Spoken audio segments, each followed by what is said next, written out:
نبی کی شان کیا کہنا، وہ قلزم ہے میں قطرہ ہوں۔ نبی کی شان کیا کہنا، وہ قلزم ہے میں قطرہ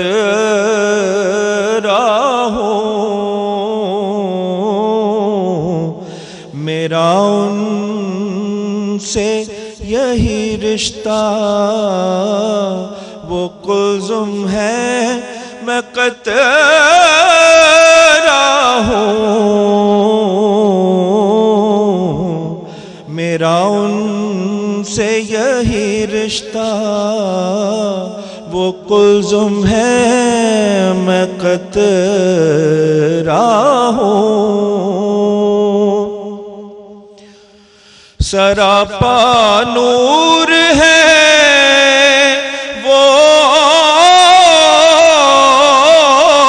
اور میں ایک ذرہ خاکی۔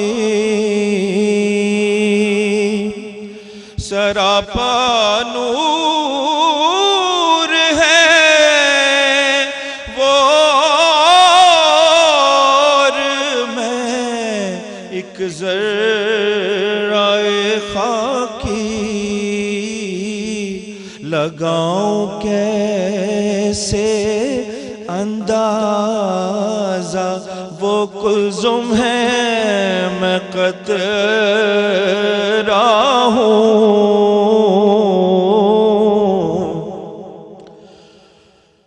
اور انہی کے ذکر سے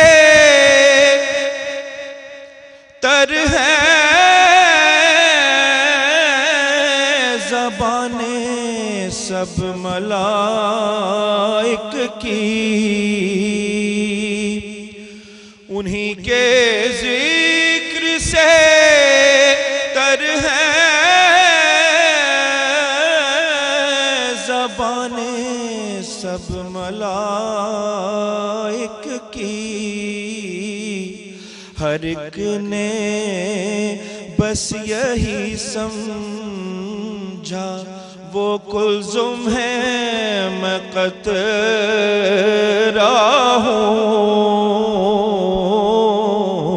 ہر ایک نے بس یہی سمجھا، وہ قلزم ہے میں قطرہ ہوں۔ اور میری بخشش کو عاطر بس یہی اعزاز کافی ہے۔ میری بخشش کو عاطر بس یہی اعزاز کافی ہے کہ ہوں ایک امتی ان کا، وہ قلزم ہے میں قطرہ ہوں۔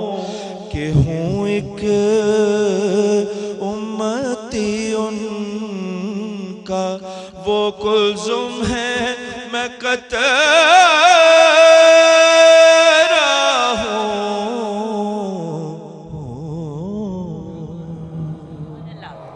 کیا بات ہے، سبحان اللہ سبحان اللہ۔ یہ کلام بڑا خوبصورت ہے، کس نے لکھا ہے؟ یہ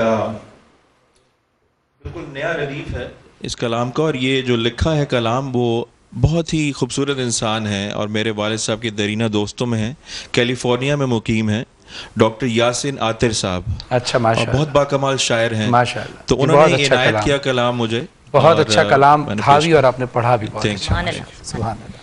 آج روزہ کشائی کے لیے ہمارے ساتھ زایان حیدر ہیں جو 9 سال کے ہیں۔ السلام علیکم زایان۔ السلام علیکم۔ وعلیکم السلام۔ زیان کو روزہ لگ رہا ہے، ذرا اونچی آواز سے ذرا اور لاؤڈلی بولیں۔ آج پورا والا روزہ تھا؟ पानी पिया? चुपके तो नहीं पिया? खाना खाया? चुपके तो नहीं खाया? कुछ नहीं खाया? ठीक है, बच्चा ठीक है हमारा। और इनके साथ इनके भाई हैं मुर्तज़ा हसन। और मुर्तज़ा, आज इनका पहला रोज़ा था? जी आज इनका पहला रोज़ा था। और आज का दिन इनका कैसा गुजरा? बस इन्होंने बहुत वेट किया है और अभी कह रहे थे कि अफ्तारी का कब होगा, तो उनको कहा कि थोड़ी देर वेट करो, अभी है टाइम। लाहौर में कुछ ही लम्हे बाकी हैं और हमारी कोशिश होती है कि रोज़ा कुशाई के साथ हम अपने कसस का सिलसिला आगे लेके चलें ताकि हमारे बच्चों को सीखने का भी मौका मिले। तो ज़यान सुनेंगे आप? सुनना है? सुनेंगे। चल जी फरहान भाई। Thank you very much. नाजरीन, हमारा चूँकि आज मौजू जैसे कि आपको हम बताते चले आ रहे हैं कि रिस्क हलाल हमारा मौजू रहा है। इंसान के जब पेट में कोई दाना जाता है ना, तो वो अपना असर रखता है, बिल्कुल उसी तरह जिस तरह से आप कोई बीज ज़मीन में बोते हैं और उससे फिर वो पौधा बनता है, पौधे से फिर वो दरख्त बनता है। लेकिन अगर बीज अच्छा हो तो फलदार दरख्त बनता है, उसका साया बड़ा बाकमाल होता है। लेकिन अगर बीज अच्छा ना हो तो दरख्त भी ख़राब हो जाता है और आगे किसी को फ़ायदा भी नहीं देता, ना उसका साया किसी को फ़ायदा देता है। बिल्कुल इसी तरह अगर रिज़्क़ हलाल आपके पेट में है तो आप इंशाअल्लाह बाकमाल बनेंगे, एक अच्छे इंसान बनेंगे, आपकी नस्लें संवर जाएंगी।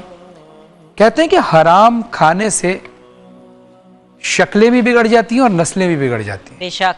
लेकिन जब आप हलाल खाते हैं तो आपकी नस्लें बाकमाल हो जाती हैं। 1 साल बाद नहीं, 2 साल बाद नहीं, 70 साल बाद असर जरूर दिखाएगा। आप में नहीं तो आपकी आने वाली नस्ल में, उसमें नहीं तो उससे आने वाली नस्ल में वो असर जरूर दिखाएगा। तो लिहाजा जरूरी ये है कि हमें हक हलाल के रिस्क के हुसूल के लिए निकलना है। और रिस्क हलाल के लिए हर चीज़ का देखिए एक वक्त है।